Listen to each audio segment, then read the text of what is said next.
সম্মানিত কৃষক মন্ডলী, আশা করি ভালো আছেন। আমি বিমল চন্দ্র প্রামাণিক, উপসহকারী কৃষি কর্মকর্তা, দুর্গাপুর, রাজশাহী। সম্মানিত কৃষক মন্ডলী, আমি এখন অবস্থান করছি রাজশাহী জেলার দুর্গাপুর উপজেলায় উজালখসি গ্রামে। দেখেন, এখানে এক বাড়ির আঙিনায় বস্তায় আদা চাষ করা হচ্ছে। দেখেন, এখানে প্রায় 200 থেকে 250 বস্তা মাটি ভরা হয়েছে। এখন কিন্তু এপ্রিল মাস চলছে, আর এপ্রিল মাস হচ্ছে কিন্তু আদা লাগানোর একটা উপযুক্ত সময়। তো যে সকল কৃষক ভাইরা বস্তায় বাণিজ্যিকভাবে আদা চাষ করতে আগ্রহী, তারা দ্রুত আপনারা বস্তায় আদা চাষ করে ফেলুন, রোপণ করে ফেলুন এপ্রিল মাসের ভিতরে।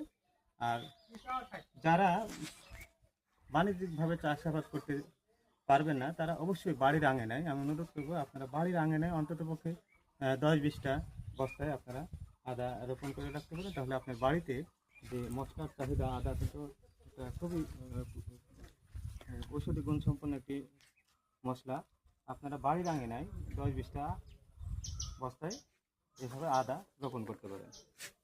দেখুন, খুব সুন্দর মাটি, কিন্তু এটা খুবই মুখ্য বিষয়।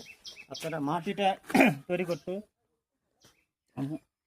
ভুলবেন না। দেখেন কত চমৎকার এই মাটিটা, যেন মানে সবসময় ঝুরঝুরে থাকে। এর জন্য পর্যাপ্ত পরিমাণে জৈব সার, বালি এবং মাটি, 1 ভাগ ছাই, বালি, মাটি এবং মাটি, কাঠের গুঁড়া এবং জৈব সার, এই উপকরণগুলো আপনারা পর্যাপ্ত পরিমাণে দেবেন। বিশেষ করে জৈব সারটা পর্যাপ্ত পরিমাণে দেবেন, যেন মাটিটা শক্ত না হয়ে যায়।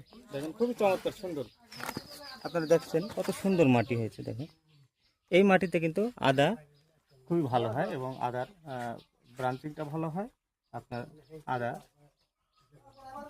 ফলন ভালো হয়। ধন্যবাদ সবাইকে, ভালো থাকবেন।